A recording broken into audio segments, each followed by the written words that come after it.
무더위가 일단 물러간 것 같습니다. 어느새 가을의 길목에 왔는데 옛날 같으면 청고마비의 계절이다 라고 하면서 공부해야 하는 참 좋은 시기, 이런 이야기를 우리가 많이 들으면서 살았죠.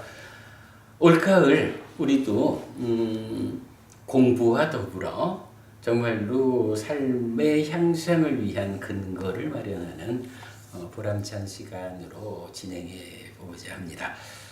오늘은 진리라는 이야기 좀 나눠보고 싶어요. 어떻게 생각하시는지 모르겠습니다.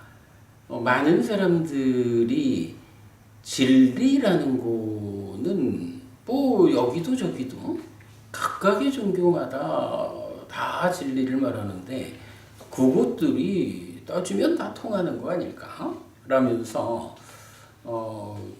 좀 보편적인 접근을 많이 하는 것 같아요. 특히 불교 신자들이 좀 많이 그러지 않나 싶어요. 오히려 유일신 사상을 가지고 있는 종교들에서는 오직 우리뿐이다. 창조주인 하나님에 의해서 진리가 선언되었다라고 오직 유일한 진리를 창조주라는 유일신을 전제한 그런 종교들에서 말하고 있죠. 아무튼 뭐 불교 신자들 입장에서 그 진리라고 하는 거, 그 유일함, 오직 불교만이 바로 그 진리를 가지고 있는 가르침이요, 종교요 라고 우리 스스로를 강하게 드러내지 못하는 뭐 그런 현상을 많이 보죠. 오늘은 이 주제, 과연 진리라는 것이 사람들이 말하듯이 모든 종교들이 다 진리를 가지고 있고 그 진리들이 위에 올라가면 하나의 진리로 통합되는 이런 것일까? 아니면 오직 불교에만 진리가 있는 것일까? 뭐 이런 주제의 이야기를 좀 몇 개의 경전을 통해서 알아보려고 합니다. 자, 교재 드렸는데요.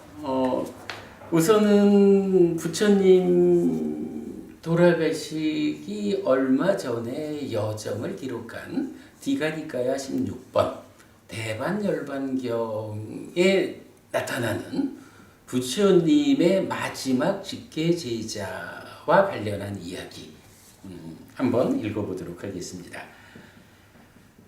자, 디가니까야 16번 대반열반경의 일부입니다. 마지막 직계제자 수바다의 출가. 그 무렵에, 그러니까 이제 그 무렵이라는 것은 이제 부처님 돌아가시기 직전의 상황, 요때입니다. 그 무렵에 수바다라는 유행승이 꾸시나라에 살고 있었다. 수바다 유행승은 들었다. 오늘 밤 후 3분에 사문 곶다마에 완전한 열반이 있을 것이다 라고. 그러자 수바다 유행승에게 이런 생각이 들었다. 참으로 늙고 나이든 스승과 스승의 스승인 유행승들이 말하는 것을 들었다. 때때로 드물게 열의 아라한 정등각은 세상에 출현한다 라고. 그런데 오늘 밤 후 3분에 사문 곶다마에 완전한 열반이 있을 것이다. 그런데 나에게는 이런 불확실한 것이 일어났고 나는 사문 곶다마에 대해 이런 분명함이 있다. 사문 곶다마께서는 나의 이런 불확실한 것을 제거할 수 있는 법을 설해줄 수 있다 라고. 뭐 경에 대한 자세한 이야기는 나중에 우리가 대반열반경을 비중 있는 경전이죠. 언제 한번 대반열반경을 특강할 때에 상세히 설명하기로 하고 오늘은 그냥 쭉 읽고 넘어가면서 하나의 주제만 집중해 보도록 하겠습니다. 그러자 수바다 유행승은 근처에 있는 말라들의 산라숲으로 아난다 존자에게 다가갔다. 가서는 아난다 존자에게 이렇게 말했다. 아난다 존자여, 참으로 늙고 나이든 스승과 스승의 스승인 유행승들이 말하는 것을 들었습니다. 때때로 드물게 열의 악한 정등각은 세상에 출현한다라고. 그런데 오늘 밤 후 3분에 사문 곧다마의 완전한 열반이 있을 것입니다.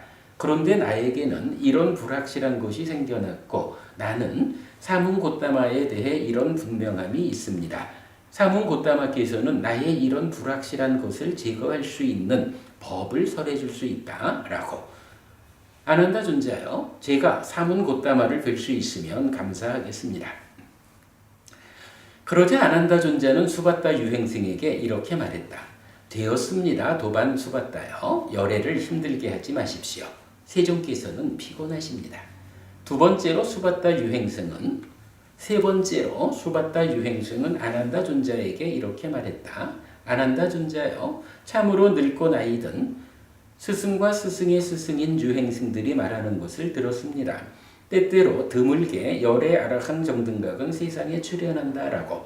그런데 오늘 밤 후 3분에 사문 곧다마의 완전한 열반이 있을 것입니다. 그런데 나에게는 이런 불확실한 것이 생겨났고 나는 사문 곧다마에 대해 이런 분명함이 있습니다. 사문 곧다마께서는 나의 이런 불확실한 것을 제거할 수 있는 법을 설해줄 수 있다라고. 아난다 존자여, 제가 사문 곧다마를 뵐 수 있으면 감사하겠습니다. 세 번째로 아난다 존자는 수바타 유행승에게 이렇게 말했다. 되었습니다. 도반 수바타여, 열애를 힘들게 하지 마십시오. 세존께서는 피곤하십니다. 세존께서는 아난다 존자가 수바타 유행승과 함께 나눈 이런 우정의 대화를 들으셨다. 그러자 세존께서는 아난다 존자에게 말씀하셨다. 되었다 아난다여, 수바타를 막지 말라. 아난다여, 수바타가 열애를 만날 수 있게 해주어라. 수바타가 내게 물어보려 하는 것은 모두 무위의 알물 묻고자 함이지 나를 힘들게 하려는 것이 아니다. 내가 설명해 주는 것을 그는 빠르게 이해할 것이다. 그러자 아난다 존자는 수바타 유행승에게 이렇게 말하였다. 도반 수바타여, 들어가십시오. 세존께서 그들을 허락하셨습니다. 자, 여기까지는 부처님께서 돌아가실 때가 되었는데 수바타라고 하는 외도 유행승이 우리 외도 유행승들의 스승들로부터 듣기로는 세존아라한 정등각은 아주 드물게 다 출현한다라고 했는데 그 세존아라한 정등각인 곧다마 존자가 오늘 밤에 돌아가신다 하니 내가 좀 만나 뵈어야겠다 라고 찾아온 거죠. 아난다 존자가 그러지 마십시오. 세존께서는 지금 많이 피곤하시니까 만나지 않는 것이 좋겠습니다. 라고 제지를 하니까 3번 요청을 하고 3번 제지를 했지만 이제 그걸 들으신 부처님이 들여보내라. 그래도 수바타가 배우고자 왔으니 라고 이제 수바타라는 외도 유행승과 부처님이 만나는 과정을 설명하고 있습니다. 그러자 수바타 유행승은 세존께 다가갔다. 가서는 세존과 함께 인사를 나누었다. 유쾌하고 기억할 만한 이야기를 알려드리고 한곁에 앉았다. 한곁에 앉은 수바타 유행승은 세존께 이렇게 말씀드렸다. 곧다마 존자시여, 어떤 사문바라문들은 상가를 가졌고 신봉자가 있고 많은 신봉자들의 스승이며 잘 알려졌고 유명하고 교단의 창시자이며 많은 사람들의 높은 존경을 받습니다. 그들은 뿌라나 까사빠, 마칼리 고살라, 아지타 깨사 깜발라, 빠꾸다 까짜야나, 산자야 벨라타 푸따, 니간타 나타 푸따입니다. 그들은 모두 스스로를 드러내듯이 실다운 지혜를 가졌습니까? 아니면 모두 실다운 지혜를 가지지 못했습니까? 아니면 어떤 자들은 실다운 지혜를 가졌고 어떤 자들은 실다운 지혜를 가지지 못했습니까? 이렇게 질문을 한 거예요. 여기서 이제 뿌라나카사파부터 니간타 나타푸타라는 요 사람이 누구냐 하면 우리가 육사외도라고 잘 알려져 있는 거죠. 부처님 당시에 외도의 6 스승들. 물론 이제 이 6 스승들은 브라만교 밖에 있는, 그죠? 바라문교 밖에 있는 6 외도 스승들이고 또 바라문교 밖에 부처님이 있었던 거죠. 이런 상태에서 이제 수바다가 질문한 건 뭐냐 하면, 자, 이 6명의 외도 스승들이 다들 자기대로 어떤 논리를 펼치면서 내가 실다운 지혜로서 실답게 보아가지고 이렇게 선언하는 것이다 라고 자기들대로의 완전한 가르침을 선언하는 거잖아요. 그러니까 이제 사람들 입장에서는 6명의 스승들이 제각기 다른 말을 하면서 이게 진리다, 실답게 다른 거, 이런 얘기를 하잖아요. 그러니 이게 누가 만든 것일까? 6명이 다 실다운 지혜, 정말로 진리를 설하는 것일까? 아니면 아무도 실다운 진리를 설하지 않는 것일까? 아니면 그 중에 누구는 진리고 누구는 진리가 아닌 것일까? 이렇게 이제 부처님한테 질문을 하는 거예요. 이 얘기는 뭔가요? 부처님, 누가 진리를 말하는지 알려주시면 내가 그 사람 따라가 배워야죠. 이런 얘기를 하는 거라고 봐야겠죠. 부처님이 이렇게 말을 합니다. 되었다 수바다여, 그대는 그것을 멈추어라. 그들은 모두 스스로를 드러내듯이 실다운 지혜를 가졌습니까? 아니면 모두 실다운 지혜를 가지지 못했습니까? 아니면 어떤 자들은 실다운 지혜를 가졌고 어떤 자들은 실다운 지혜를 가지지 못했습니까? 라고 그런 질문 그만둬, 이런 얘기죠.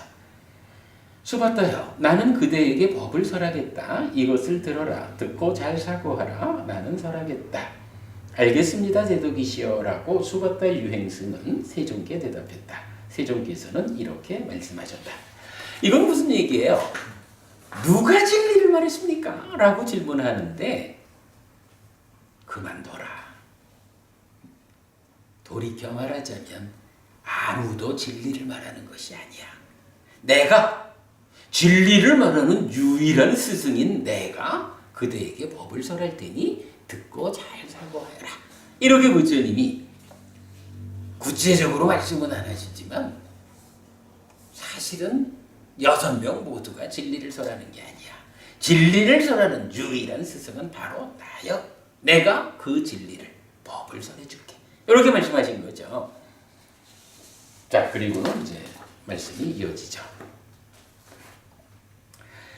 수바다여, 어떤 법과 율에서든 성스러운 8가지로 구성된 도, 팔지성도, 팔정도가 없으면 거기에는 사문도 없다. 거기에는 두 번째 사문도 없다. 거기에는 세 번째 사문도 없다. 거기에는 네 번째 사문도 없다. 수바다여, 그러나 어떤 법과 율에서든 팔정도가 있으면 거기에는 사문도 있다. 거기에는 두 번째 사문도 있다. 거기에는 세 번째 사문도 있다. 거기에는 네 번째 사문도 있다. 자, 잠시 후에 제가 첫 번째, 두 번째, 세 번째, 네 번째 사문이 누군지를 이어서 설명드리겠지만, 자, 여기서는 지금 어떻게 말해요? 어떠한 법과 율, 어떤 가르침과 그에 따르는 삶의 질서, 이거죠. 법과 율이 많이 있는데 육사회도 다 자기들의 법과 율을 설하는 거죠. 그런데 그 중에 팔정도가 있다면 팔정도가 설해지는 법과 율에는 사문이 두 번째, 세 번째, 네 번째 사문이 있다. 팔정도가 없는 법과 율에는 사문이 없다. 이렇게 말하는 거거든요. 그럼 이 얘기는 뭐예요? 그러니까 누구의 가르침이 진리냐고 어렵게 생각하지 마. 팔정도를 설하는 자가 있다면 진리를 설하는 것이야. 팔정도를 설하지 못하면 진리를 설하는 것이 아니야. 부처님은 진리가 어디에 있습니까? 라는 질문에 팔정도로서 답을 하신 거죠. 그리고 이어집니다. 수바다여, 참으로 이 법과 율에는 팔정도가 있다. 수바다여, 오직 여기에 사문이 있다. 여기에 두 번째 사문이 있다. 여기에 세 번째 사문이 있다. 여기에 네 번째 사문이 있다. 다른 교설에는 무위의 알물 가진 사문들이 공하다. 수봤다요. 이 비구들이 바르게 머문다면 세상에는 아라한들이 공하지 않을 것이다. 이렇게 말해요. 무슨 얘기입니까? 팔 정도가 없으면 진리가 아니고 팔 정도가 있으면 진리인데 그 팔 정도가 있는 유일한 자리가 어디냐? 바로 여기야. 오직 이 법과 율에만 팔 정도가 있다. 그래서 여기에만 사문 두 번째, 세 번째, 네 번째 사문이 있다. 여기 말고 다른 데는 무위의 알물 가진 사문들이 공하다. 무위의 암이라는 건 안냐라는 단어를 제가 번역한 거죠. 안냐. 어찌 보면 다른 암 이렇게 봐도 되는데 이 중생의 영역에 속하는 암과 다른 열반의 암 이래 되죠. 그래서 유위적인 중생들의 암이 아니고 무위의 영역에 속하는 암. 이래서 제가 이제 무위의 암이라고 번역하고 있죠. 이 비구들이 즉 이런 사문 네 번째 사문이 바르게 머문다면 세상에는 아라한들이 공하지 않을 것이다. 아라한이 있게 된다. 그런 얘기죠. 팔 정도에 의해서 사문들이 생겨날 때 아라한이 세상에 있게 된다.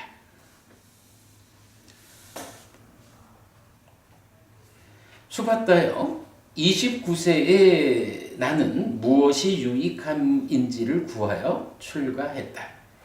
수봤다요. 내가 출가자가 된 이래 50년의 세월이 50년 넘는 세월이 지나갔다. 그 저기 개성 번역을 제가 번역을 잘못해서 좀 수정한 거예요. 50년 넘는 세월이 출가자가 된 이래 지나갔다. 방법과 법의 영역에서 실천했나니 이 밖에는 사문도 없다. 이렇게 말해요. 이 밖에는 사문도 없다. 두 번째 사문도 없다. 세 번째 사문도 없다. 네 번째 사문도 없다. 다른 교설에는 무위의 알물 가진 사문들이 공하다. 수봤다요. 이 비구들이 바르게 머문다면 세상에는 아라한들이 공하지 않을 것이다. 이는 뭔가요? 여기서도 사실은 이 중요한 이야기를 들려줘요. 부처님께서 출가를 언제 했느냐? 29에 했다. 라고 부처님의 그 삶의 한 그 분기점이 되는 출가가 29이다라는 것을 이 개성을 통해서 직접 분명하게 말해주죠. 그리고 왜 출가했느냐? 출가의 목적이 무엇이 유익함일까? 어떤 것이 괴로움을 소멸하고 행복을 만드는 것일까? 유익함, 구살라를 구해서 출가했다라고 출가의 목적을 명확히 해주자. 완전한 행복으로의 열반의 실현. 그리고 출가자가 되고 나서 50년 넘는 세월을 지냈다. 왜 50년 넘는 세월을 출가자라고 말하나요?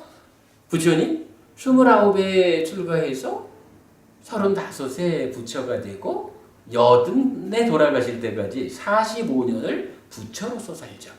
그러나 출가자라는 개념으로는 29부터죠. 51년을 출가자로 살았죠. 그래서 50년 넘는 세월을 출가자로 살았다라고 말하고 방법과 법의 영역을 실천했다. 여기서 방법과 법의 영역 이러면 이제 8 정도의 이야기가 되겠죠. 그래서 이러한 실천의 영역 이 자리에만 사문이 두 번째, 세 번째, 네 번째 사문이 있다. 라고 부처님 말씀하신 거예요. 자, 이거 뭐 마지막까지 좀 더 읽어보면 이렇게 말씀하시죠. 수봤다 유행승은 세존께 이렇게 말씀드렸다. 정말 기쁩니다 대덕이시여. 정말 기쁩니다 대덕이시여. 대덕이시여. 마치 넘어진 자를 일으키든 듯 덮여 있는 것을 걷어내듯 길 잃은 자에게 길을 알려주듯 눈 있는 자는 모습을 본다라며 어둠 속에서 기름 등불을 비추듯 이렇게 세존에 의해서 여러 가지 방법으로 법이 설해졌습니다. 대덕이시여, 저는 이제 세존께 귀의하고 법과 비구상가에 귀의합니다. 대덕이시여, 저는 세존의 곁에 출가하고자 합니다. 저는 구족계를 받고자 합니다. 수바다여, 전에 외도였던 자가 이 법과 율에서 출가하기를 원하고 구족계를 받기를 원하면 그는 넉 달 동안 심사기간을 살게 된다. 넉 달 이내에 비구들이 찬성하면 출가하게 하여 비구가 되는 구족계를 받게 된다. 그러나 나는 여기에 개인의 차이가 있음을 안다. 대덕이시여, 만약 전에 외도였던 자가 이 법과 율에서 출가하기를 원하고 구족계를 받기를 원하면 그는 넉 달의 심사기간을 살게 되고 넉 달 이내에 비구들이 찬성하면 출가하게 하여 비구가 되는 구족계를 받게 된다면 저는 4년의 심사기간을 살겠습니다. 4년 이내에 비구들이 찬성하면 출가하게 하시고 비구가 되는 구족계를 받게 해주십시오.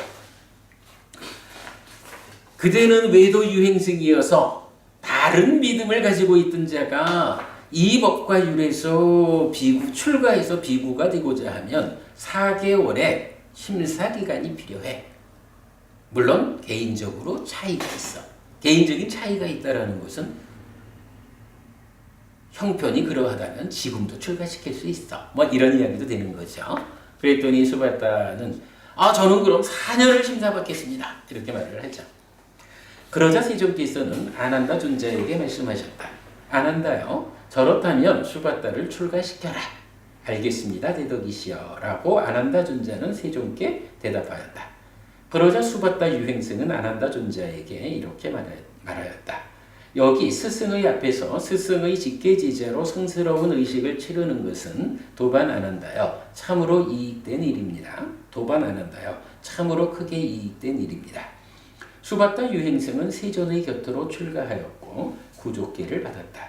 구족계를 받고서 곧 수바다 존자는 혼자 운등하여 불방일로서 열심히 스스로에게 단호하게 머물렀고 오래지 않아 좋은 가문의 아들들이 집에서 집 없는 곳으로 출가하여 성취하고자 하는 그 위없는 범행의 완성을 지금 여기에서 스스로 실다운 지혜로 실현하고 구족하여 머물렀다. 태어남은 다 했다. 범행은 완성되었다. 해야 할 일을 했다. 다음에는 현재 상태가 되지 않는다라고 실다운 지혜로 알았다.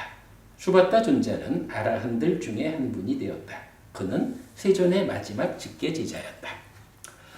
오늘 수업을 시작하면서 진리라는 이야기를 했습니다마는 부처님께서 돌아가시기 직전에 마지막 직계제자를 거두는 자리에서 선언하시는 게 뭐예요? 8정도가 있는 법과 율이 사문들이 있게 된다. 8정도가 없는 법과 율에는 사문이 없다. 라는 말씀을 통해서 8정도가 바로 진리의 유무를 결정하는 길이다, 방법이다.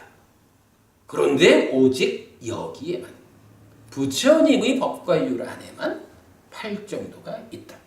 이 얘기는요,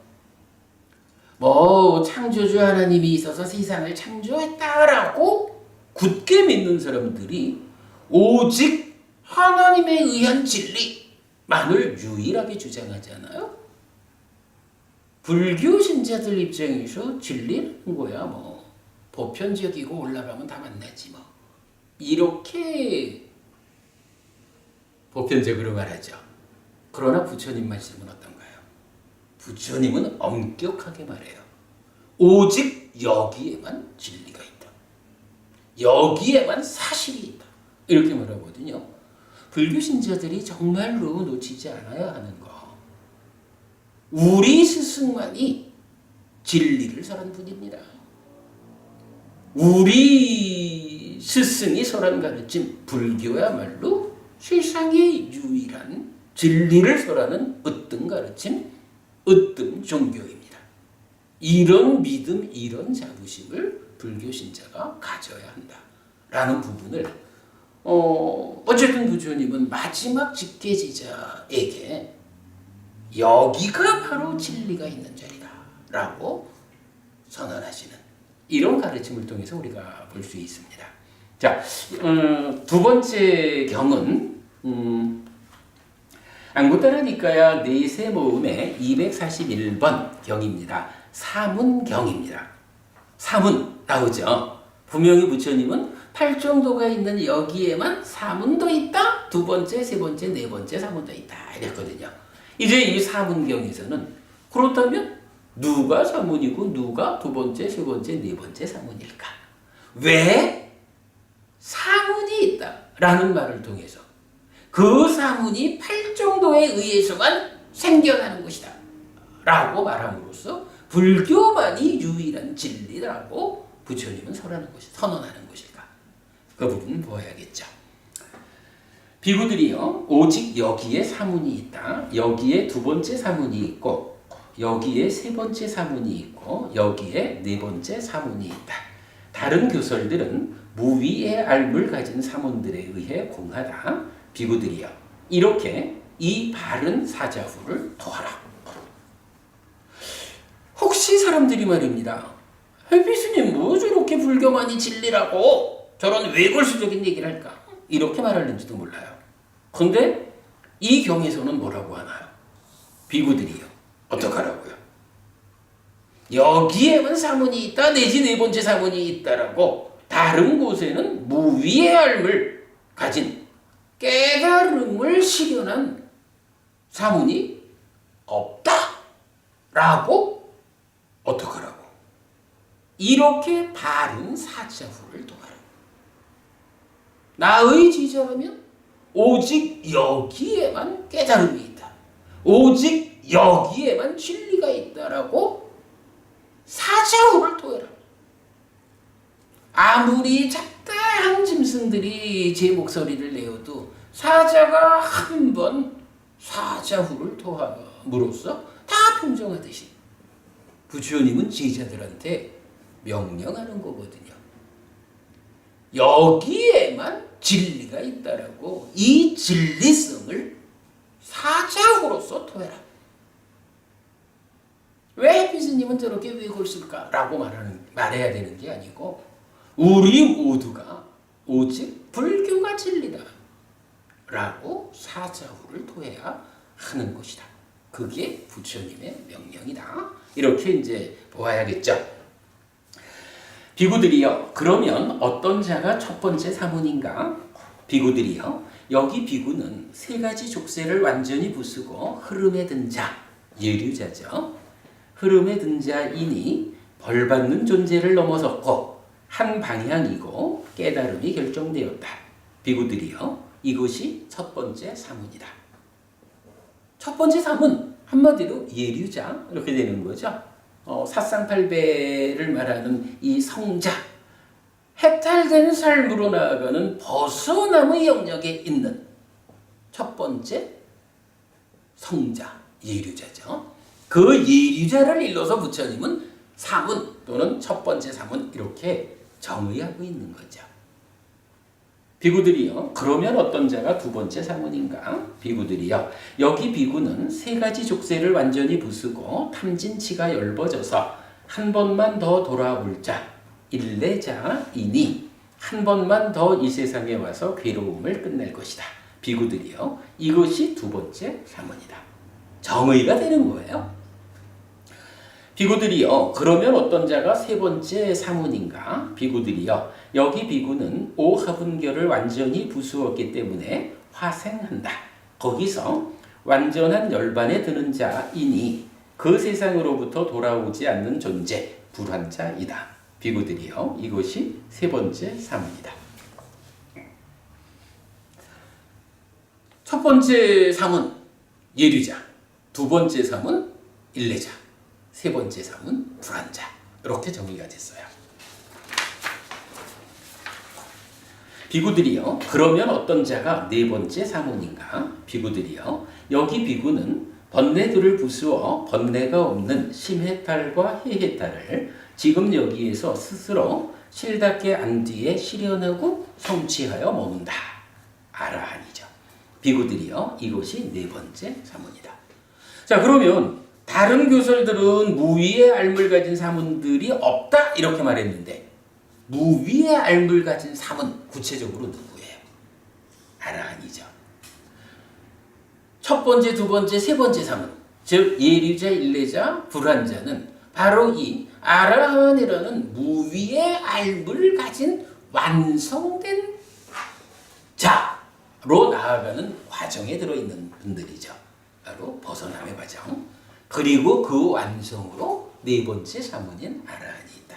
그가 무위의 알을 가진 자다. 이렇게 되는 거죠. 아무튼 이제 이 사문경에서는 앞에 대반열반경이 말하는 여기에만 발정도가 있고 여기에만 이 네 사문이 있다라고 선언했는데 그 네 사문이 누굴까? 라고 하니 일레자, 예류자, 일레자, 불안자, 아라한이라고 하는 벗어남의 영역, 해탈된 삶이 실현된 아라한이라는 이 불교 본연의 공부 영역, 이 부분을 지칭하는 거죠. 그러니 이 밖에는 팔 정도가 없고 팔 정도가 없는 다른 곳에는 이러한 벗어남이 실천되는, 그래서 해탈된 삶이 실현되는 이런 깨달음이 없다. 그러므로 오직 여기가 진리다. 이렇게 선언되는 거죠. 비구들이요, 오직 여기에 사문이 있다. 여기에 두 번째 사문이 있고, 여기에 세 번째 사문이 있고, 여기에 네 번째 사문이 있다. 다른 교설들은 무위의 알을 가진 사문들에 의해 공하다. 비구들이요, 이렇게 이 바른 사자후를 토하라. 다시 말하지만 부처님은 바른 사자후라고 말씀하시면서 그게 뭐냐 하면 오직 팔 정도가 있는 불교만이 진리다. 불교에만 팔 정도가 있어서 팔 정도가 있는 바로 여기에만 깨달음이 있다. 완전한 행복의 실현이 있다. 이렇게 말하라. 드러내라. 이렇게 말하는 거죠. 사자후를 더하라. 자, 오늘 사실은 제가 경전 하나를 좀 본격적으로 설명해 드리려고 앞에 두 개 경전을 예비로 이끌었어요. 그러나 어쨌든 법은님 우리 분명하게 알 수 있는 거죠. 부처님 돌아가시기 직전에 마지막 직계지자인 수바다에게 오직 이 법과 율이 진리다. 여기에 팔정도가 있고 여기에 깨달은 자가 있다. 라고 선언했고, 그 깨달은 자가 누구냐 하니 사문, 두 번째 사문, 세 번째 사문, 네 번째 사문 해서 예류자, 일레자, 불안자, 아라한이라는 성자들이다. 해탈된 삶의 영역에 있는 분들이다. 이렇게 선언이 됐어요. 자, 요거 예비 과정으로 해서 이제 경전 하나를 같이 보도록 하겠습니다. 마지막이까야 11번째 경이 사자후의 작은 경 이렇게 됩니다. 네, 사자후의 작은 경. 이렇게 나는 들었다. 한때 세존은 사와티에서 제타와나의 아나타빈디카 사원에 머물렀다. 거기서 세존은 비구들을 불렀다. 비구들이여 라고. 대덕이시여 라고 그 비구들은 세존에게 대답했다. 세존은 이렇게 말했다. 비구들이여, 오직 여기에 사문이 있다.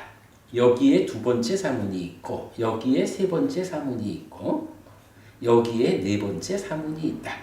다른 교설들은 무위의 알을 가진 사문들에 의해 공하다. 비구들이여, 이렇게 이 바른 사자후를 도하라. 앞의 경들이 말하는 것과 동일한 문장을 통해서 이것이 사자후라는 거예요. 오직 여기만이 진리를 가지고 있다. 불교만이 진리다라는 이게 사자후라는 거예요. 사자후의 큰 경도 이제 맞지마니까야 12번으로 나타나지만 11번 경에서 이렇게 부처님 지자라면 어떤 사자후를 토해야 하느냐. 불교만이 진리다. 여기가 유일하게 깨달음으로 이끄는 거기다. 이것을 드러내라. 라고 명령하는 경전입니다. 사자후의 작은 경. 이 경은 이제 그리고 나서 이렇게 사자후를 토할 때 거기에 대해서 다른 종교들의 입장에서는 그럼 또 가만히 있겠어요? 야, 니네만 잘났냐? 우리도 잘났다 이럴 거 아니야. 그럴 때에 대한 예상적인 문답을 통해서 부처님이 정말로 불교가 유일한 진리라는 부분을 드러내는 그런 경입니다. 비구들이요, 외도 유행승들이 이렇게 말할 것이라는 경우가 있게 된다. 그대 존재들에게 어떤 위안과 어떤 힘이 있기에 그것에 의해서 그대 존재들은 이렇게 말합니까? 오직 여기에 사문이 있다. 여기에 두 번째 사문이 있고 여기에 세 번째 사문이 있고 여기에 네 번째 사문이 있다. 다른 교설들은 무위의 알을 가진 사문들에 의해 공하다. 비구들이요, 이렇게 이 바른 사자후를 토하라라고. 이게 무슨 얘기인가요? 당신들이 이렇게 당신들만이 진리라고 사자후를 토하고 있는데, 아니, 부처님을 따라 배우는 당신들에게는 그러한 삶을 통해서 어떤 위안을 얻습니까? 어떤 힘이 생기게 됩니까? 도대체 어떤 위안을 얻고 어떤 힘이 생기길래 우리만이 진리여라고 당신들은 사자후를 토하는 겁니까?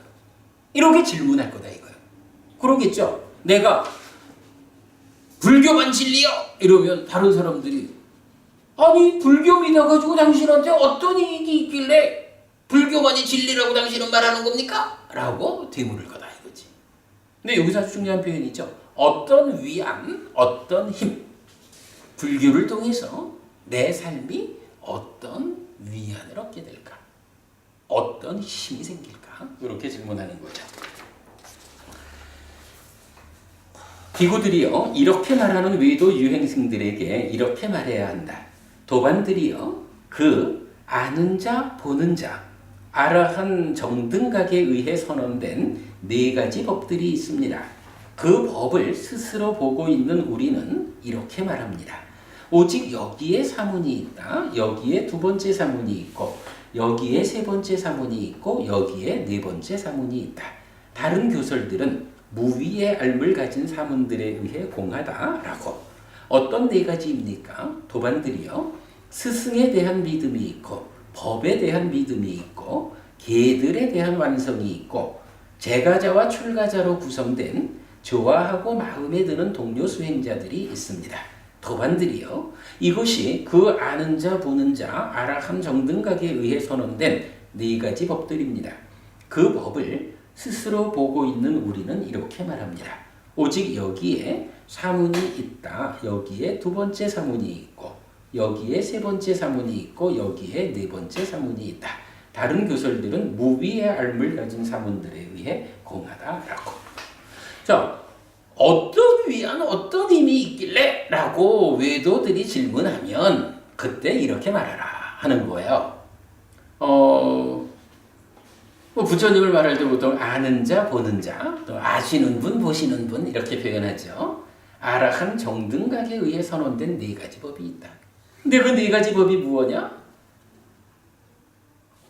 스승에 대한 믿음, 법에 대한 믿음, 계의 완성, 그리고 좋아하고 마음에 드는 동료 수행자. 근데 여기선 좀 획기적인 게 부처님이 말씀하실 때 좋아하고 마음에 드는 동료 수행자가 누구라는 거예요. 비구들한테 말하면서도 그 동료 수행자가 출가자 이렇게 말하지 않죠.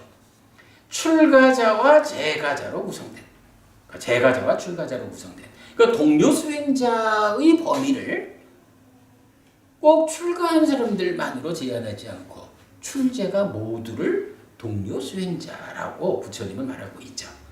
그러나 이제 어쨌든 여기선 내용의 요점은 이겁니다. 우리는 스승에 대한 믿음이 있어요. 스승의 가르친 법에 대한 믿음이 있어요. 우리는 계를 완성하는 사람이에요. 그리고 출가자든 재가자든 좋아하고 마음에 드는 동료 수행자들이 함께해요. 이러한 네 가지 법들에 의해서 우리는 참으로 불교가 진리다 라고 사자후를 토합니다. 이렇게 답변을 하라는 거죠. 부처님 그렇게 말씀하셨어요. 자, 그러면 이제 이어가지고 비구들이요, 외도 유행승들이 이렇게 말할 것이라는 경우가 있게 된다. 도반이요, 우리도 우리의 스승에 대한 믿음이 있고 우리의 법에 대한 믿음이 있고 우리의 계들에 대한 완성이 있고 제가자와 출가자로 구성된 좋아하고 마음에 드는 동료 수행자들이 있습니다. 도반이요, 여기 그대들과 우리들 사이에 어떤 차이, 어떤 특별함, 어떤 다름이 있습니까? 라고. 부처님이라고 특별하겠어요? 세상이 어떻게 대화가 될까? 뻔한 얘기죠. 여기에만 진리가 있다라고 말을 하면, 사자후를 토하면 어떤 위안, 어떤 힘을 얻길래 그렇게 말합니까? 라고 물어올 거다. 그러면 이렇게 네 가지를 우리는 가지고 있기 때문에 사자후를 토한다 라고 말하면 그 사람들이 다시 물을 거다. 그거 좀 곤란하지 않소? 당신들만 스승이 있고 당신들만 법이 있고 당신들만 기회가 있고 당신들만 동료 수행자가 있습니까? 우리에게도 우리 스승에 대한 믿음, 우리의 법에 대한 믿음, 우리의 계에 대한 완성, 우리대로의 동료 수행자가 있습니다. 여기서는 이제 사실은 여기서 이제 이게 직설적인 표현이죠. 그렇다면 이렇게 네 가지 법은 다 누구에게나 있는데 그 중에 당신과 우리는 어떤 차이, 어떤 특별함, 어떤 다름이 있습니까? 그죠? 누구나 다 스승이 있고 법이 있죠. 그런데 왜 그 중에 불교만이 오직 진리라고 말할 수 있는가? 어떤 차이가 있는가? 부처님 이제 그 부분을 설명하려는 거죠. 불교는 다른 종교들과 이런 차이가 있기 때문에 오직 불교만이 유일한 진리요. 이 부분을, 차이를 드러내주는 거. 비구들이요, 이렇게 말하는 외도 유행승들에게 이렇게 말해야 한다. 도반들이요, 완전한 경지는 하나입니까? 아니면 완전한 경지는 다양합니까? 라고. 비구들이요, 바르게 설명하는 외도 유행승이라면 이렇게 말할 것이다. 도반이요, 완전한 경지는 하나입니다. 완전한 경지는 다양하지 않습니다. 사실 이 부분이 많은 사람들은 그 얘기를 하거든요. 어떤 종교든 올라가면 다 똑같지 꼭대기 가면 만나지. 이렇게 말을 하는데 부처님은 그렇게 말하지 않는 거예요. 완전한 경지라는 것이 있는데 이 완전한 경지가 아주 다양하게 이렇게 올라가도 저렇게 올라가도 다 완전한 경지에 만나지는 그 다양함을 가지고 있습니까? 아니면 완전한 경지는 오직 하나입니까? 이렇게 물어봐라 이거지. 그러면 어떤 다른 목적을 가지지 않고 바르게 대화하는 외도 유행승이라면 완전한 경지는 오직 하나입니다 라고 인정하게 될 거다. 그죠? 완전한 경지는 하나다. 그 다음 도반이요, 그 완전한 경지는 탐과 함께하는 자에게 있습니까? 아니면 탐을 떠난 자에게 있습니까? 비구들이요, 바르게 설명하는 외도 유행승이라면 이렇게 말할 것이다.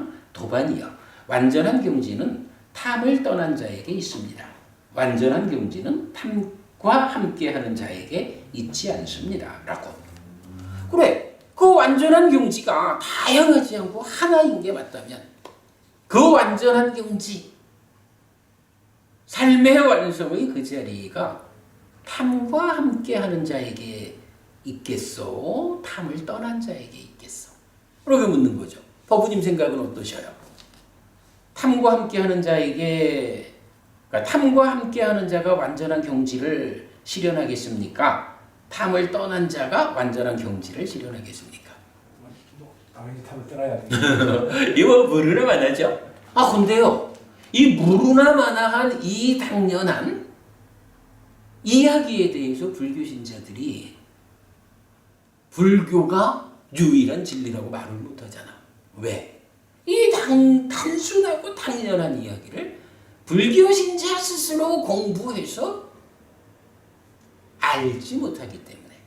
그러니까 부처님이 이렇게 경통해가지고 이러한 단순한 당연한 이야기에 주목해서 그대들은 탐을 완전히 제거하는, 탐으로부터 완전히 떠난 삶을 실현할 수 있는 불교야말로 팔정도야말로 진리다 라는 부분을 일깨워주는 거죠. 그죠? 아주 당연한 얘기거든. 도반이요, 그 완전한 경지는 진과 함께하는 자에게 있습니까? 아니면 진을 떠난 자에게 있습니까? 비구들이요, 바르게 설명하는 외도 유행승이라면 이렇게 말할 것이다. 도반이요, 완전한 경지는 진을 떠난 자에게 있습니다. 완전한 경지는 진과 함께하는 자에게 있지 않습니다. 라고. 도반이요, 그 완전한 경지는 치와 함께하는 자에게 있습니까? 아니면 치를 떠난 자에게 있습니까? 비구들이요, 바르게 설명하는 외도 유행승이라면 이렇게 말할 것이다. 도반이요, 완전한 경지는 치를 떠난 자에게 있습니다. 완전한 경지는 치와 함께하는 자에게 있지 않습니다. 라고. 결국은 뭐 탐진치의 문제죠. 탐은 완전히 떠났는데 지는 떠나지 못했다든가, 탐과 지는 완전히 떠났는데 치는 떠나지 못했다든가, 이래 되면 완전하지 못한 거죠. 결국은 탐진치 모두로부터 완전하게 떠나는 그 유일한 방법이 팔정도다.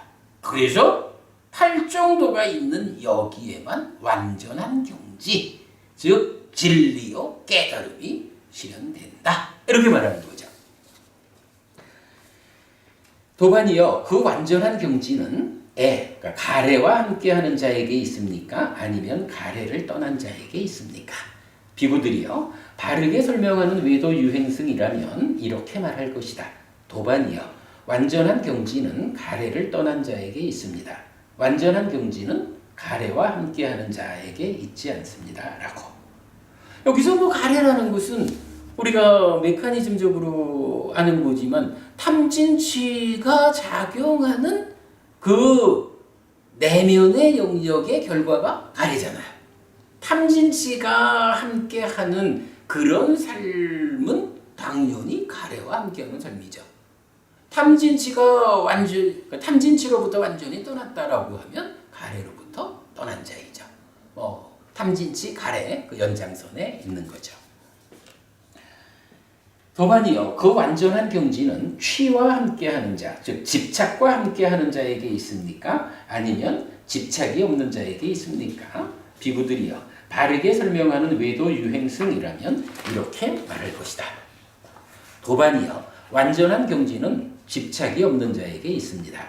완전한 경지는 집착과 함께하는 자에게 있지 않습니다. 집착이라는 게 뭔가요? 가래가 원인이 되어서 가래의 조건으로부터 이루어지는 행위잖아. 근데 조건이 가래이기 때문에 어때요? 이 행위는 오염되어 있죠. 오염된 행위, 집착, 취라고 말하는 거죠. 그러니까 탐진치, 그 연장선상에서의 가래, 그 연장선상에서의 집착, 요 모든 것을 동일하게 지금 반복 설명하고 있는 거죠. 도반이요, 그 완전한 경지는 현명한 자에게 있습니까? 아니면 현명하지 못한 자에게 있습니까? 비구들이요, 바르게 설명하는 외도 유행승이라면 이렇게 말할 것이다. 도반이요, 완전한 경지는 현명한 자에게 있습니다. 완전한 경지는 현명하지 못한 자에게 있지 않습니다. 라고. 현명한 자가 누구예요? 탐진치를 떠난 자가 현명하지요. 그래서 가래로 집착된 삶을 살지 않는 자가 현명한 자죠. 그에게 완전한 경지가 있죠. 도반이요, 그 완전한 경지는 동의하고 저항하는 자에게 있습니까? 아니면 동의하지 않고 저항하지 않는 자에게 있습니까? 비구들이요, 바르게 설명하는 외도 유행승이라면 이렇게 말할 것이다. 도반이요, 완전한 경지는 동의하지 않고 저항하지 않는 자에게 있습니다. 완전한 경지는 동의하고 저항하는 자에게 있지 않습니다. 라고. 여기서 동의하고 저항하는 게 뭔지는 뒤에 설명돼요. 넘어가고. 도반이요. 그 완전한 경지는 희론을 기뻐하고 희론을 좋아하는 자에게 있습니까? 아니면 희론 안음을 기뻐하고 희론 안음을 좋아하는 자에게 있습니까? 비구들이요. 바르게 설명하는 외도 유행승이라면 이렇게 말할 것이다. 도반이요. 완전한 경지는 희론 안음을 기뻐하고 희론 안음을 좋아하는 자에게 있습니다. 완전한 경지는 희론을 기뻐하고 희론을 좋아하는 자에게 있지 않습니다. 라고. 집착된 행위의 한쪽 영역에서 동의하고 저항하는 이런 측면도 있고 사유의 확산의 개념으로 실험 이렇게 설명되고 있죠. 그러니까 요 전체적으로 보면 어때요? 탐진치로부터 시작해서 그 연장선상에서 가래고 집착이고 동의와 순응하는 삶 그리고 실현하는 삶 이런 행위의 영역 전반을 가지고 어떻게 행위하는 어떤 원인에 의해서 어떤 행위를 실행하는 사람들에게 완전한 경지가 있는가 이렇게 지금 설명하는 내용이죠. 비구들이요 유의 견해와 무의 견해 이런 두 가지 견해가 있다. 여기서 이제 유라고 하는 것이 바와예요. 바와가 12연기의 유고 존재잖아요. 그리고 위바와라고 해서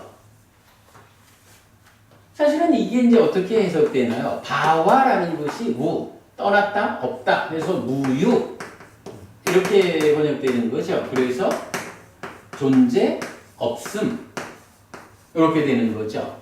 여기에 대해서 제일 일반적으로 나타나는 단어가 뭐가 있어요?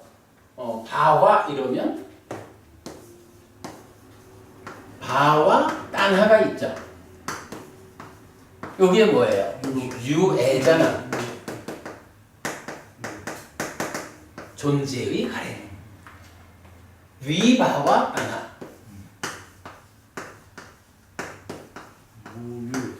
예, 요거 무유애 이렇게 부르는 거죠. 우리가 다른 자리에서 계속 설명하는 내용이니까 이 부분 더 구체적 설명은 안 하더라도 일단 이제 이렇게 되면 바와라는 존재라는 측면에서 탐진치의 과정으로 몸집이 부풀린 마음 이렇게 되는 거잖아요. 그래서 이렇게 유의 바와 따나 상태는 상견하고 연결이 되는 거죠. 그죠? 그래서 바와 따나라는 것은 결국은 나는 아뜨만이여라고 하는 그 상견으로 오염된 마음을 말하는 것이 유애 이렇게 되는 거죠. 그런가 하면 위바와 따나 무유애라는 것은 고거 없다라는 개념인데 사실은 이거는 뭘 말해요? 단견을 말하는 거죠. 이런 관계를 이제 우리가 알고 있어요. 이런 상태에서 지금 이제 이 경에서는 부처님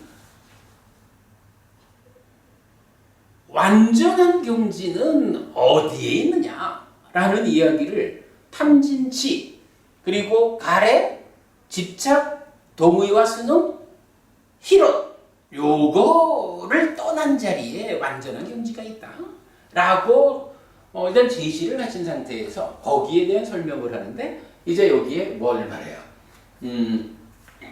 두 가지 견해가 있다 라고 해서 바와 디티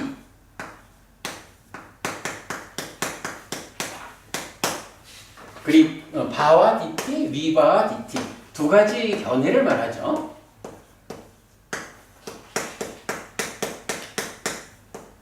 요거 뭔가요? 견해라는 거. 견해라는 요것이 이건 세상과 존재를 보는 시각이지요. 근데 요 말이 우리 유신견이랄 때 유신견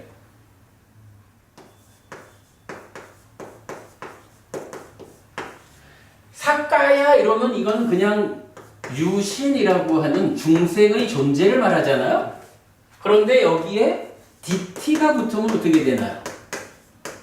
유신견 이랬을 때 이거 몸이 있다는 견해 이렇게 보면 안 되죠. 유신이라고 하는 중생이고 나라는 존재에 대해서 어떻게 보는 견해라는 거예요. 번뇌의 영향을 받는 견해 이런 이야기죠. 그래서 유신을 아뜨만이라고 보는 이런 견해를 유신견이라고 말하는 거잖아요. 원래는 이게 오치온에 불과해. 지난 사람들의 결과들이 누적되어 쌓여 있는 것에 불과해. 그런데 그거를 나요라고 붙잡는 그런 게 유신견이거든. 이래서 요 견해라고 하는 요것이 또 교리적인 모든 용어들이 다 마찬가지죠. 번뇌의 영향 아래 작용하는 중생의 입장에서의 견해다라는 것을 우리가 이해하고 있잖아요. 이제 여기도 이제 마찬가지인 거야. 바와 디티라고 하면 말하면 바와가 유니까 유견이라고. 그러면 이 유견이라는 이 말은 뭐겠어요? 존재를 이게 아트만이다 라고 보는 중생의 견해를 말하는 거죠. 그러니까 이게 뭐냐 하면 그대로 이게 그대로 상견을 말하는 거예요. 그러니까 바와 딴하에서 딴하를 디티로 바꿔놨을 때 동일한 내용이 연결되는 거예요. 바와 디티 유견 존재를 아뜨만으로 보는 견해. 그거 상견. 아뜨만이니까 지속되는 거. 요 개념이죠. 그랬을 때 이제 마찬가지 위바와 디띠라는 거. 위바와 무유 이래 되는데 디티에서 견 이래 되죠. 이럴 때 이제 사실은 있음이 없다. 존재를 없음으로 보는 이럴 때 사실은 요 유는 생략이 가능하죠. 그냥 무 이렇게 보면 되는 거죠. 그래서 무견 이렇게 말할 수 있고 이 무견이라고 하는 것이 결국 뭔가요? 단견으로 연결되는 거죠. 그래서 바와 따나 유애가 상견으로 연결되고 위바와 따나 무유애가 단견으로 연결된다라는 것과 동일하게 이제 그거를 디티로 바꿔가지고 바와 디티 유견 존재에 대한 중생의 입장의 견해라는 거 상견을 말하고 위바와 디티 무유견 줄여서 무견 이거는 단멸한다라는 견해 단견 이렇게 되는 거죠. 네, 그렇게 이제 이해를 하면 되겠어요. 자, 일단 이제 부처님, 완전한 경지, 이거는 다양하지 않아 하나요? 라고 말씀하시면서, 그게 탐진지부터, 실론을 떠난 자에게 그러한 완전한 경지가 실현되는 것이다. 그들에게 있다. 라고 하고, 이제 거기에 대한 설명을 하는데, 이렇게, 유의 견해와 무의 견해 두 가지 견해가 있다라고 먼저 전제하면서 여기서부터 출발해서 어떤 설명을 하시는 거죠. 자, 그렇게 이어가겠습니다. 비구들이요 유의 견해를 고수하고 유의 견해로 가까이 가고 유의 견해에 묶인 사문이나 바라문은 누구든지 무의 견해에 대해 저항하는 자이다. 비구들이요 무의 견해를 고수하고 무의 견해로 가까이 가고 무의 견해에 묶인 사문이나 바라문은 누구든지 유의 견해에 대해 저항하는 자이다. 요거 요렇게 그러니까 유견 바와디티를 주장하는 사람은 위바와디티 그는 틀린 거요 라고 저항하는 것이다. 이런 얘기죠. 위바와 뒷띠를 주장하는 사람은 바와 뒷띠에 대해서 틀렸어! 라고 저항하는 것이다. 네, 이렇게 말하죠. 비구들이요, 이 두 가지 견해에 일어남 사라짐, 매력, 위험, 해방을 있는 그대로 꿰뚫어 알지 못하는 사문이나 바라문은 누구든지 탐과 함께하는 자이고 진과 함께하는 자이고 치와 함께하는 자이고 애와 함께하는 자이고 취와 함께하는 자이고 현명하지 못한 자이고 동의하고 저항하는 자이고 희론을 기뻐하고 희론을 좋아하는 자이다. 그들은 생과 노와 사 그리고 수비 고우 내로부터 완전히 벗어나지 못한다. 고로부터 완전히 벗어나지 못한다고 나는 말한다. 자, 이 두 가지 견해에 대해서 일어남 사라짐, 매력, 위험, 해방. 요거는 뭐 부처님 깨달음의 아주 중심 개념이죠. 그 부분 설명은 뭐 오늘 넘어가고, 이러한 다섯 가지를 있는 그대로 꿰뚫어 알지 못하는 사문 바라문은 누구든지 바로 완전한 경지를 얻을 수 없는 요건들, 탐과 함께하고 진과 함께하고 치와 함께하고 가래와 함께하고 집착과 함께하고 동의하고 저항하는 자, 그리고 희론하는 자, 이 얘기죠. 여기서 제가 요 설명을 하나 빼먹은 것 같아. 그러니까 저항이란 말은 나왔는데 동의라는 말이 안 나왔잖아요. 근데 동의는 뭐예요? 유의 견해를 고수하고 가까이 가고 묶인 요게 동의하는 거죠. 그러니까 그렇게 동의하는 자는, 그러니까 바와 뒷띠를 고수하고 가까이 하고 거기에 묶인 것은 동의하는 거라고. 여기에 동의한다라는 것은 여기에 저항하는 거야. 여기에 동의한다는 것은 여기에 저항하는 거야. 그러니까 동의하고 저항하는, 하나에 동의했다는 건 하나에 저항한 거거든. 동의하고 저항하는 자, 이것은 어쨌든 각각의 견해에 묶여 있는 거죠. 그 표현으로. 그래서 제가 아까 앞에서 동의하고 저항하는 자에게 있는 것이 아니다라고 할 때 뒤에서 설명된다 이렇게 말한 거죠. 그 부분이 조금 빠졌었고.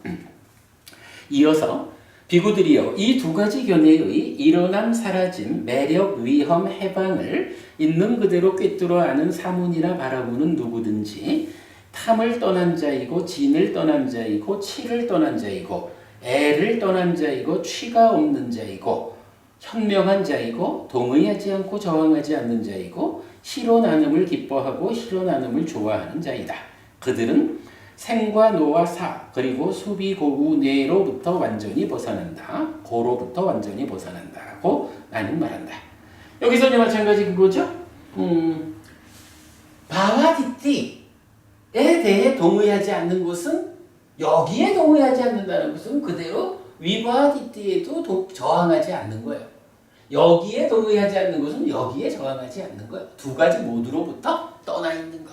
어쨌든 동의하든 저항하든 이거는 거기에 그 영역 안에 함께 할 때 동의한다 저항한다 하는 거지, 그걸 떠나 있는 상태. 상견도 단견도 다 극복된 상태는 동의도 아니고 저항도 아니죠. 이렇게 표현된 거죠. 어쨌든 이제 그래서 이 두 가지 견해에 대해서 일어남 사라진 매력 위험 해방을 있는 그대로 꿰뚫어 알지 못하는 자는 고로부터 완전히 벗어나지 못하는데, 그게 뭐냐 하면 완전한 경지를 실현하지 못하는 거죠. 그러나 이 두 가지 견해의 일어남 사라진 매력 위험 해방을 있는 그대로 꿰뚫어 아는 사문이나 바라문은 고로부터 완전히 벗어난다. 이것이 완전한 경지다. 그러니까요, 완전한 경지가 누구에게 있을까? 탐을 가진 자일까 떠난 자일까? 뭐 이런 부분들은 한 부분을 말하고 있는 거예요. 완전한 경지가 무엇일까? 라고 단적으로 말하자면 어떻게 말해야 돼요? 고로부터 완전히 벗어난 고멸의 시계, 요거죠. 그러니까 고진멸도 사성제가 불교에서 진리로 제시되는 거죠. 고멸이 완전하게 실현되면 완전한 경지가 실현되는 거야. 고멸이 실현되지 못하면 완전한 경지가 실현되지 못한 거야. 그런데 왜 그 고멸이 실현되지 못할까? 탐진치, 가래, 집착, 동의저항, 희락 이런 것들 때문에 완전한 고멸이 실현되지 않아. 그래서 완전한 경지를 실현할 수 없어. 그거 왜 그게 안 되느냐? 팔정도가 없어서 그래. 그런데 팔정도가 있으면 바로 그걸 할 수 있어. 그래서 팔정도가 있는 여기가 바로 완전한 경지, 진리를 실현할 수 있는 오직 하나의 자리예요. 이렇게 말하는 거죠. 예, 그 부분까지 보면 뭐 가장 중요한 부분은 본 것 같아요. 그리고 나면 이제 이 경은 또 좀 특별하게 그 집착에 대한 이야기를 가지고 또 오직 여기서만 완성되는 그거를 경의 뒤에서 설명을 해줘요. 비구들이요, 이런 네 가지 집착이 있다. 어떤 넷인가? 욕취, 소유의 집착이죠. 견해의 집착이죠. 계금치, 계율과 의례의식에 대한 집착. 아어치, 나에 대해서 나는 이런 것이야 라고 아뜨만을 세워가지고 그 아뜨만은 이런 것이다 라고 설명하는 그런 데 대한 집착이죠. 비구들이요, 모든 집착을 완전히 안 뒤에 말한다고 공언하는 어떤 사문 바라문들이 있다. 그들은 모든 집착의 완전한 앓음을 바르게 선언하지 못한다. 욕취의 완전한 앓음을 선언한다. 견취의 완전한 앓음을 선언하지 못하고 계금취의 완전한 앓음을 선언하지 못하고 아어취에 대한 완전한 앓음을 선언하지 못한다. 요거 이제 굉장히 그 문장이 뭐랄까 접속사가 좀 딱딱 자리해주지 않는 그렇게 돼 있는 문장이라서 상당히 좀 해석하기 어려운 부분이었지만 내용은 이런 거예요. 집착이 네 가지가 있는데 욕취, 견취, 계금치, 아어치라.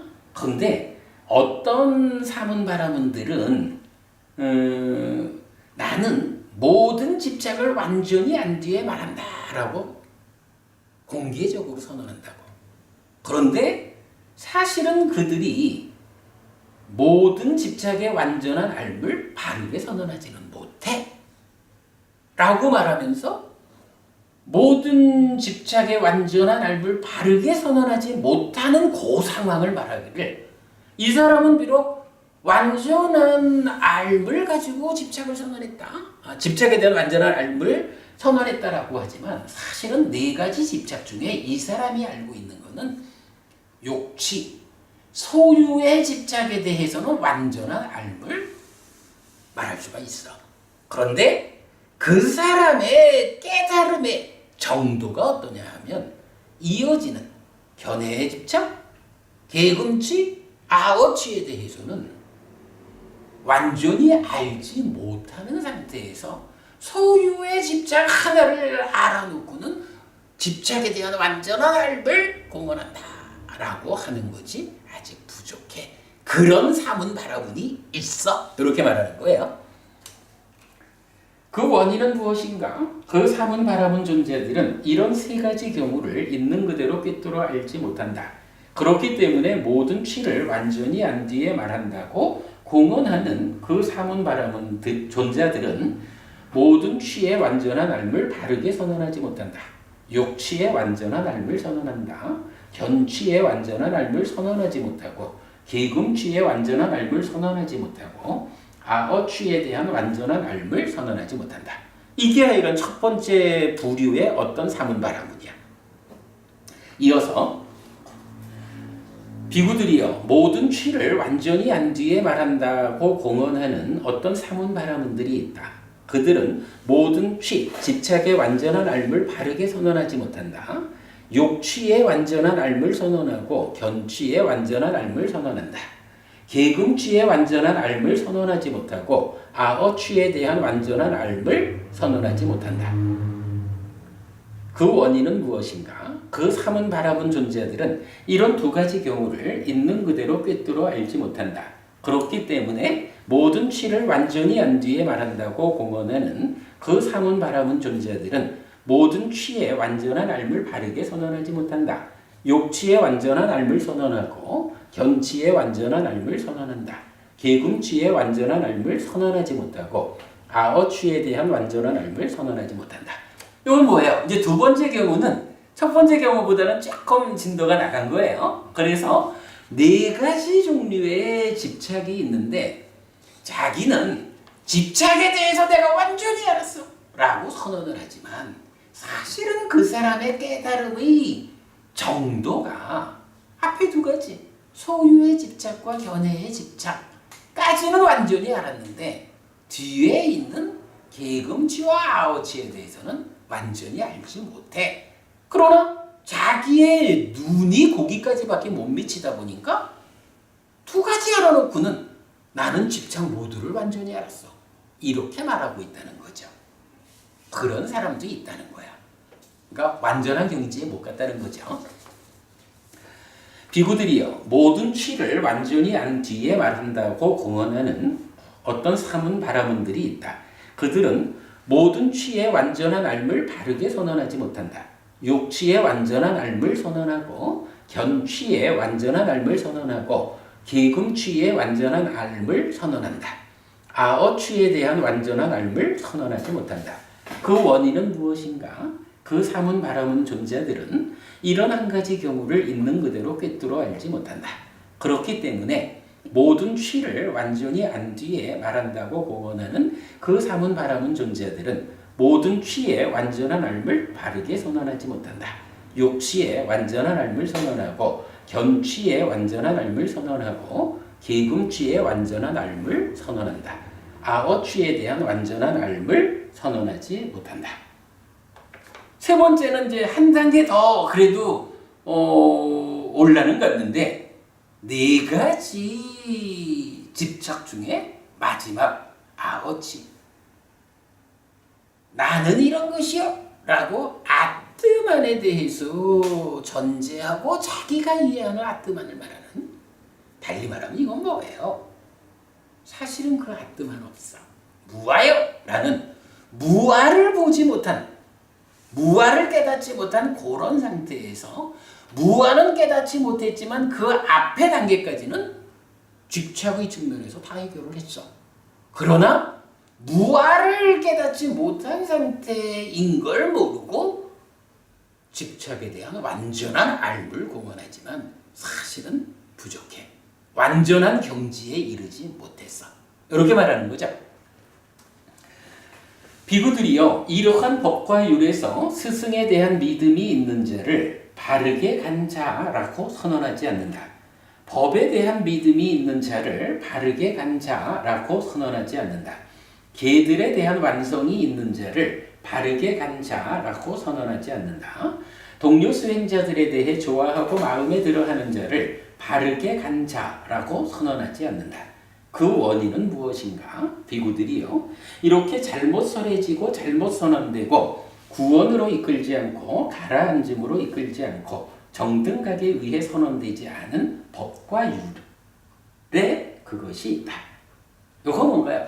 앞에서 이제 그랬거든. 부처님이 사자후를 더하라 라고 명령하시고서 사자후를 더하면 오직 여기에만 진리가 있다.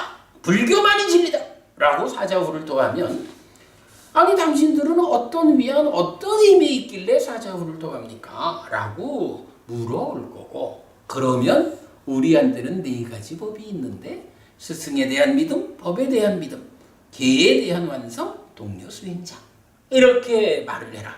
그렇게 말하면 또 외도 수행자들이 유행승들이 뭐라고 할 거냐 하면 아니 우리한테도 스승이 있고 법이 있고 개가 있고 동료 수행자가 있는데 당신들하고 우리하고 어떤 차이가 있어서 그렇게 당신들만이 진리라고 말하느냐 라고 물어올 거다 이거죠.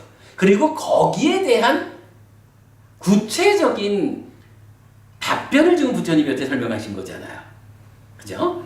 그러한 답변을 부처님 딱 제시하시고는 마지막으로 그렇게 말하는 거예요. 봐라. 이렇게 탐진치로부터 시작해가지고 이렇게 올라오는 가래고 집착이고 이어지는 이 삶의 과정이 있는데 그 중에 결국은 집착이라는 것 때문에 존재가 생기고 생도사라는 괴로움이 생기는 것이다. 고멸이라고 하는 완전한 경지가 실현되지 않는 거다. 그러한 집착이라는 것을 중심에 놓고 한번 따져보자.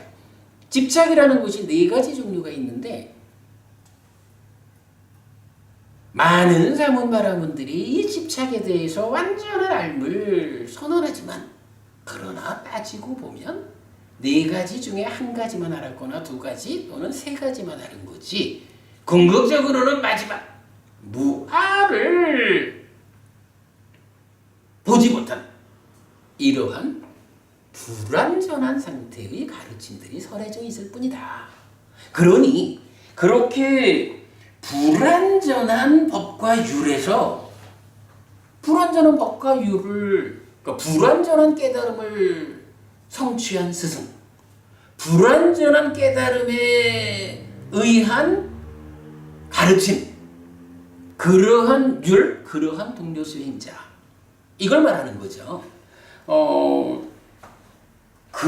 그러한 불완전한 상황 속에서 스승에 대한 바른 믿음을 가졌다라고 해도 그게 바르게 열반으로 갔다라고 말하지 못한다.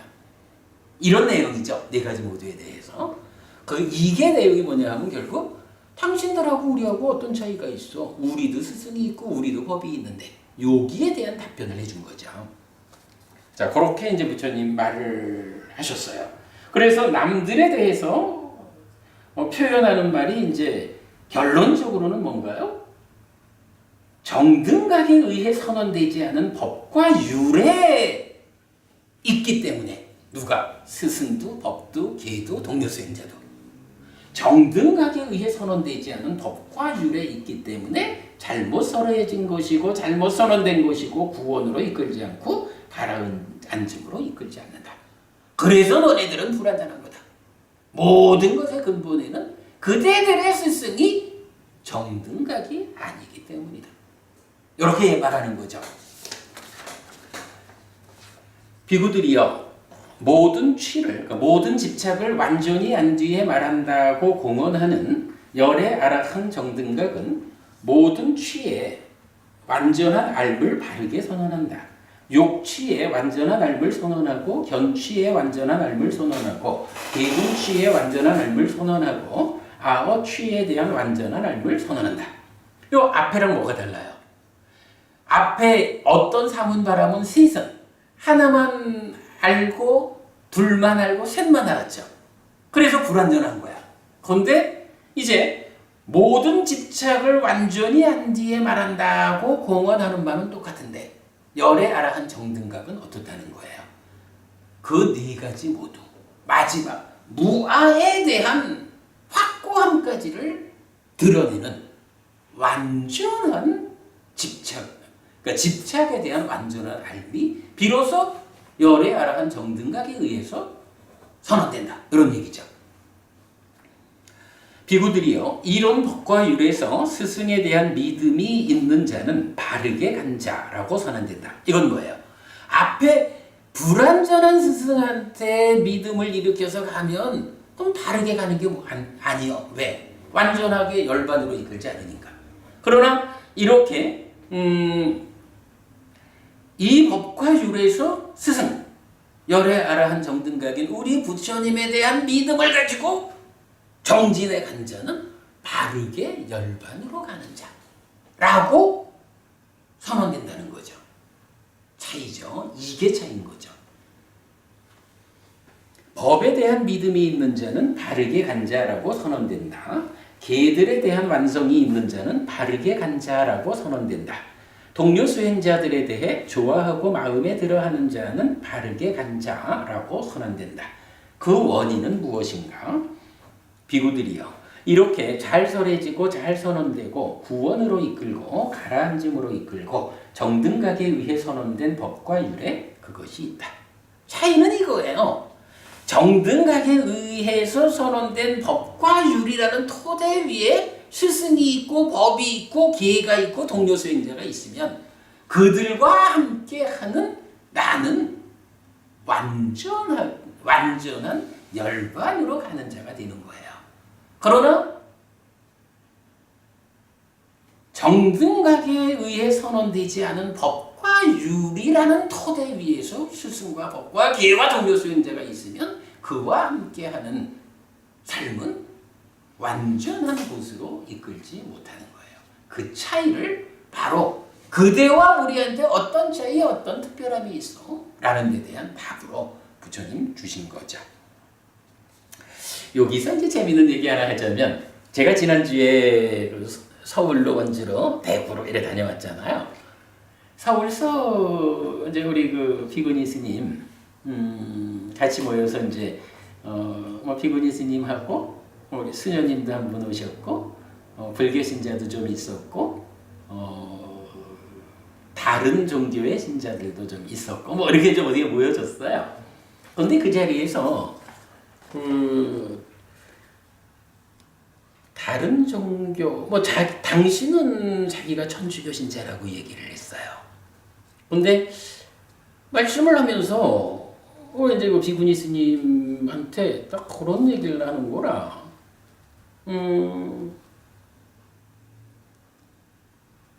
어떻게 신이 아닌데 진리가 있고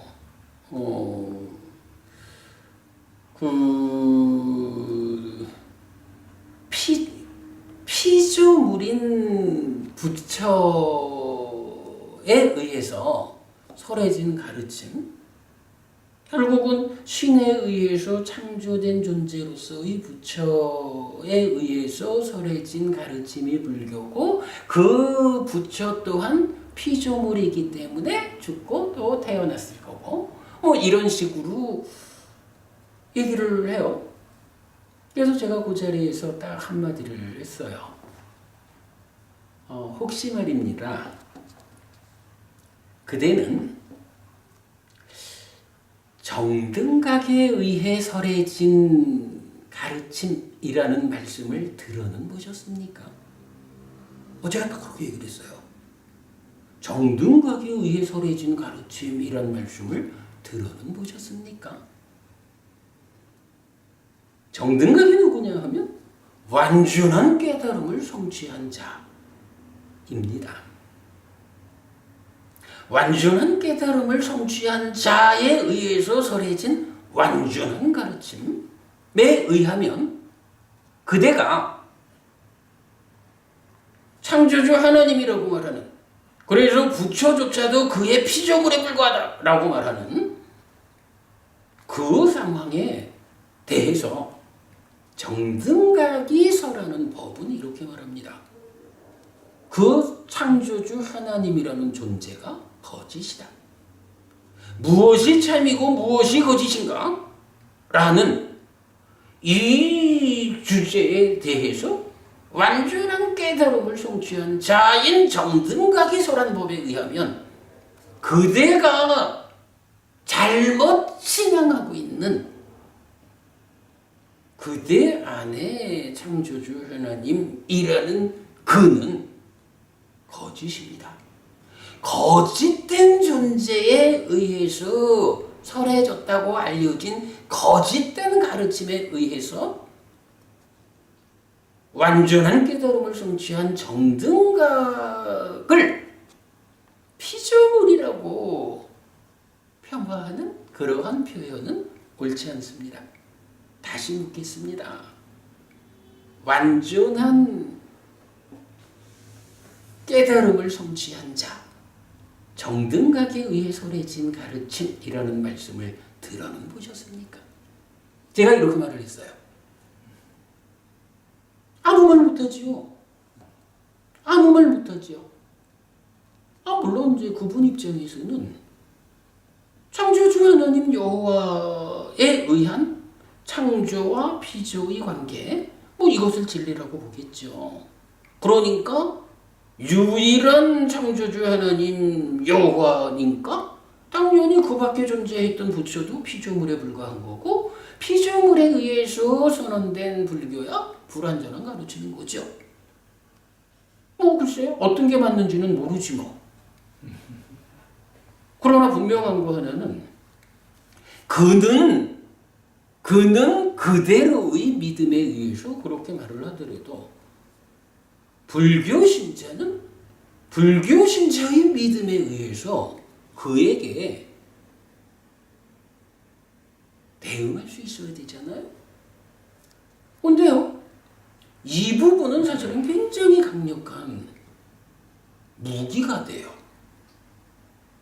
완전한 깨달음을 성취한 자에 대해서 들어는 보셨습니까? 완전한 깨달음에 의해서 설해진 이 완전한 가르침, 오직 유일한 진리라는 것을 그대는 들어는 보셨습니까? 들어는 보고서 당신의 믿음과 비교해 보고서 당신의 믿음이 더 훌륭하다 라는 판단 위에 그렇게 말하는 겁니까? 라고 우리가 말할 수 있어야 돼요. 굉장히 강한 어조로 우리 비구니 스님한테 피조물인 부처가 뭐 어쩌고 라고 사실은 불교 신자 입장에서는 들을 수 없는 모욕이죠. 그렇게 말하던 사람이 사실은 이 한마디, 완전한 깨달음에 의한, 그러니까 완전한 깨달음을 성취한 자로의 정등감, 완전한 깨달음을 성취한 자에 의해서 설해진 완전한 가르침, 들어는 보셨나? 이 한마디로 길을 걷는 거예요. 불교가 내세울 수 있는 게 바로 그거거든. 근데 지금 이 경에서 바로 그 얘기를 하는 거예요. 정등각에 의해 선언된 법과 율이냐 아니냐에 따라서 완전한 경지냐 아니냐. 완전한 경지가 하나입니까? 여럿입니까? 오직 하나입니다. 그 완전한 경지가 어디에 있습니까? 정등각에 의해 선언된 법과 율, 거기에 있습니다. 라고 부처님 말하는 거예요. 이렇게 사자후를 도와라 라고 말하는 거죠. 자, 경제 좀 넘어갑니다. 비구들이요, 이런 네 가지 취는 무엇이 인연이고 무엇이 일어남이고 무엇이 생김이고 무엇이 근원인가? 이런 네 가지 취는 애가 인연이고 애가 일어남이고 애가 생김이고 애가 근원이다. 비구들이요, 이 애는 무엇이 인연이고 무엇이 일어남이고 무엇이 생김이고 무엇이 근원인가? 애는 수가 인연이고 수가 일어남이고 수가 생김이고 수가 근원이다. 비구들이요, 이 수는 무엇이 인연이고 무엇이 일어남이고 무엇이 생김이고 무엇이 근원인가? 수는 촉이 인연이고 촉이 일어남이고 촉이 생김이고 촉이 근원이다. 비구들이요, 이 촉은 무엇이 인연이고 무엇이 일어남이고 무엇이 생김이고 무엇이 근원인가? 촉은 유깁이 인연이고 유깁이 일어남이고 유깁이 생김이고 유깁이 근원이다. 비구들이여, 이 유깁은 무엇이 인연이고 무엇이 일어남이고 무엇이 생김이고 무엇이 근원인가?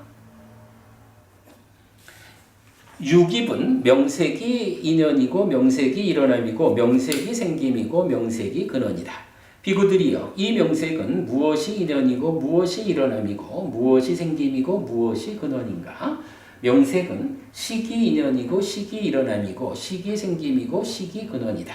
비구들이여, 이 식은 무엇이 인연이고 무엇이 일어남이고 무엇이 생김이고 무엇이 근원인가? 식은 행이 인연이고 행이 일어남이고 행이 생김이고 행이 근원이다. 비구들이여, 이 행들은 무엇이 인연이고 무엇이 일어남이고 무엇이 생김이고 무엇이 근원인가?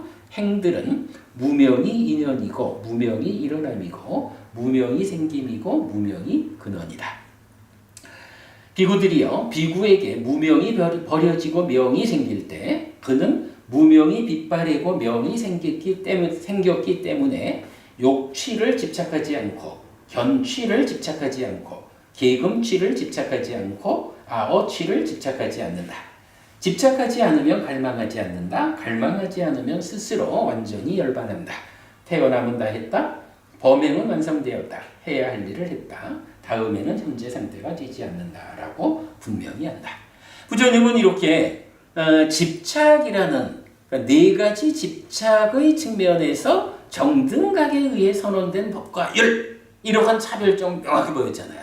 그리고 나서는 이어가지고 그렇다면 그 집착이라고 하는 것은 어떤 조건관계에서 생겨난 걸까? 라고 하니까 그거를 그러니까 애의 조건으로부터 취가, 수의 조건으로부터 애가, 촉으로부터 수가, 유깁으로부터 촉이, 명색으로부터 유깁, 식으로부터 명색, 행으로부터 식, 무명으로부터 행 이렇게 12연기적인 그 조건관계를 쭉 설명했죠. 그래서 집착이라고 하는 것에 그 근원으로 와가지고 무명을 지시했다고요. 그리고는 마지막으로 무명이 버려지고 명이 생길 때 이게 뭐예요? 이게 번뇌를 부승으로써 무명이 버려지고 명이 생기는 요거를 교리용어로 소멸 이렇게 부르죠. 그렇게 명이 생길 때 무명이 빛바래고 명이 생겼기 때문에 이제 유위적 삶을 극복하고 무위적 삶이 실현되었기 때문에 욕치, 견치, 계금치, 아오치 네 가지 집착을 집착하지 않는다.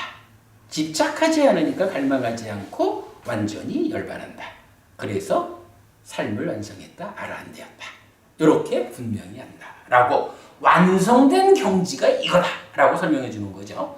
그러니까 집착이라는 부분으로 다른 가르침들과의 차별을 분명히 해주고 그 근원을 조건관계로 이끌어서 무명으로 그리고는 그 무명이 버려지고 명이 생겨난 삶에서 그러니까 집착하지 않음에 이어가지고 갈망하지 않고 완전히 열반해서 아라한이 실현되는 이런 완전한 경지의 실현까지를 상세히 부처님 설명하신 거죠. 이걸로 경전이 끝나죠. 세존은 이렇게 말했다. 그 비구들은 아주 기뻐서 세존의 말씀을 즐거워하였다. 이렇게 돼요. 사실은 제가 이 맞지마니까야 11번 사자후의 작은 경을 이전부터 한번 좀 이렇게 설명을 하고 싶었어요. 근데 어떻게 하다 보니까 계속 좀 그 번역 작업이 미뤄져 가지고 못하고 있다가 지금 우리 12연기 책을 만드는 가운데에 아이고 이게 더 미뤄져서는 안 되겠다 해가지고 지난주에 번역을 새로 했어요. 오늘 수업이 그래도 구조가 잘 짜여졌죠. 대반열반경에서 부처님 마지막 직계지자인 수바다에게 팔정도가 있는 그러니까 팔정도가 있다라는 것이 진리다. 팔정도가 있는 여기가 오직 진리가 있는 것, 깨달은 자가 있다. 이렇게 말했고 사자후를 토하라라고 사문경이 나오고 그 사문경에서 네 사문에 대한 정의에 이어가지고 사자후의 작은경에서 사자후를 토해라. 이렇게 사자후를 토하면 이러한 반응이 있을 것이다. 그 반응에 대해서 이렇게 대응하라 라고 해서 전체적인 사자후를 토하는 오직 불교만이 진리다라고 하는 이 하나의 주제에 대해서 모든 외도들을 설득시켜라. 이런 방법으로 설득하면 된다. 라는 중요한 주제를 오늘 우리가 같이 공부했습니다. 자, 오늘 수업 여기까지 하겠습니다. 네, 수고하셨습니다. 수고하셨습니다.